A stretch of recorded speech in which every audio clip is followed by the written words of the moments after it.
Hi everybody, it's Roscoe from the Hobbyist Den, and welcome to episode 12 of my Let's Paint video series.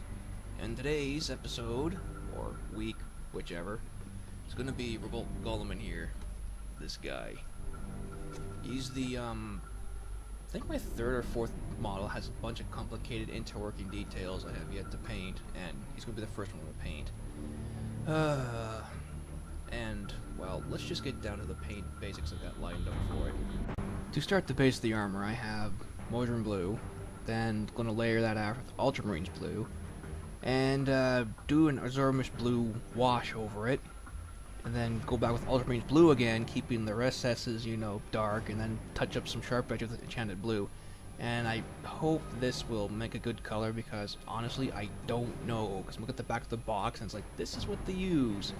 Well, this is what I got, and this is what I'm going to go with. Now, as for the rest of the armor trim and all that, so for the gold trim work, I'm going to basically be doing Shining Gold's the base, do this Leviathan purple wash, kind of a tip I picked up from Chris at Mini Wargaming, where just like old gold color, and going, that's a great idea, I'm going to do the same thing here. And then tip it off with burnished gold, and then do some mithril silver just to sharpen up the edges a little bit. And moving on to the face, basically, I'm going to be working with let's see, what do we got? Scorched brown, tan flesh, do a wash, and lastly, highlight with dwarf flesh. And as for the sword, this is the big one. It's going to be this many colors we got.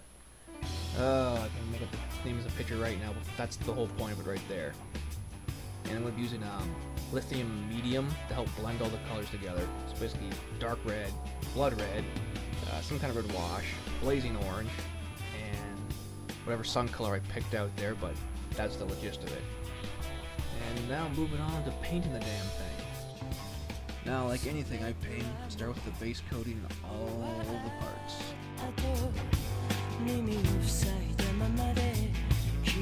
Of course, having the box to go off as a guide also helps.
The second layer of paint, and when I was doing this up at the same time, I'm going, I don't really need ink or shade this thing at all.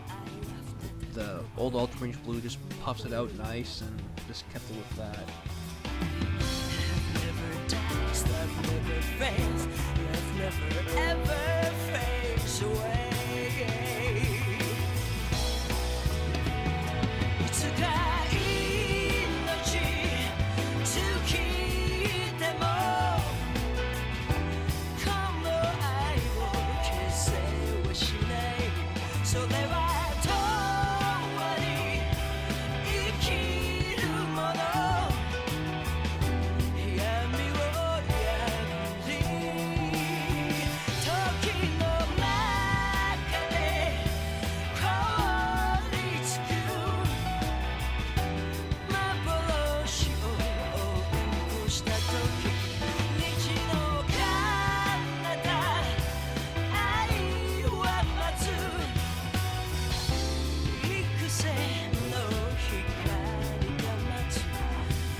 get a rainbow,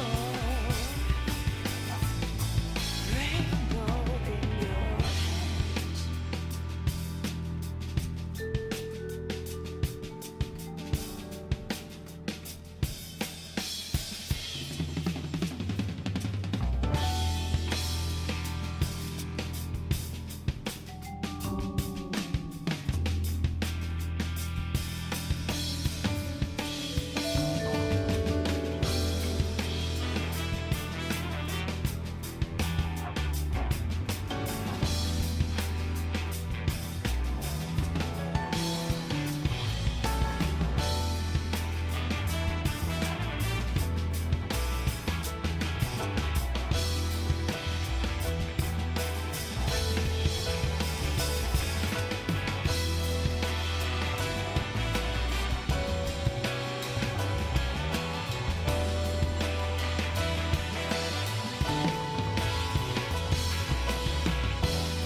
Now, here's where things were starting to get tricky. I had this really old colors of gold, and I'm trying to paint them on. It's just, if I water them too much, it just waters up. It's no good. So I didn't kind of like semi-dry brushing them on. And I didn't want to film a whole bunch of hours of just me doing up the gold, cleaning it up, doing up the gold again.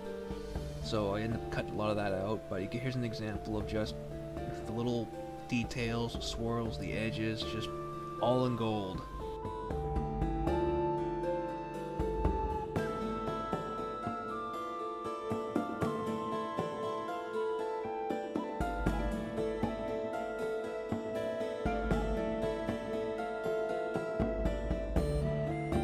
Now this is where Chris's tip for mini wargaming really came in handy. I did like 2 or 3 layers of a semi-watered down shining gold on this entire shoulder pad. And then after it dried, I went in with the purple ink wash and did it up and touched it up with burnished gold, did some mithril silver highlights. Came out really nice, and I got some pictures coming up. I don't know if they kind of show through or not, but it really worked. It really did work. I went to try and do it on the rest of the model, but then I stopped and thought, what's the point? Everything I've done is so small and fine that I might as well just do the shoulder and that's it. The rest I'll just kind of clean up and make it look the same. So here he is, pre-built. I don't know what to say. It came out really nice. I like how I did up the base. I was gonna add grass, but I'm like, nah, make it look more of a ruined city than so skip the grass. And here's a close-up of one arm, just the amount of detail going into this thing. And the bits and pieces I have to paint up and put on the sides, which at this case has already been done. And then here comes the shots of the pauldron. Here's with one base coat of color. Then we got the second base coat of color. I even started doing the base color of the sword at this point too. This is the purple shade on it. It's kind of hard to make out. And then here we are lastly with the gold, burnished gold on it again. And then we got mithril silver edge trimming. Not a whole lot, just a little bit. And then we get back to the sword, second coat. At this point, I didn't even use lithium medium with this paint. I just watered it down and just did a few layers of red and a few layers of orange, and eventually got to this, and I regret using white. I should have just kept the white off the sword altogether. It just didn't look that great. And this piece was easy, but getting on the back of his armor, it didn't come out right. I free fitted it first, then I applied the glue, and the glue just didn't want to Oh, there's his head. One of them heads anyway. But anyway, but that back piece though, just when I got the glue on it, I went down at a small angle just to get it to snap into place, then went to slam it in so it sits flush, and it didn't go in flush because the glue just didn't want to do that. But here he is, completely finished with a small angle on the pack, but I'm okay with that. You know, shit happens with super glue that works too well. But overall, this was a really, really fun model to paint. I do, however, do not want to go this extreme detail on another model like this anytime soon. If someone were to say, hey, here's a free model for you, I'm like, okay, well, I'll make another character out of this guy and just not do as half the detail, because that was a lot of work. Like 3 to 4 days, but it was well worth it. And if you do get this model, I do suggest take your time like I did and just do a really nice job, because it pays off in the end. So thanks for watching, and get ready to see a giant model in my next video.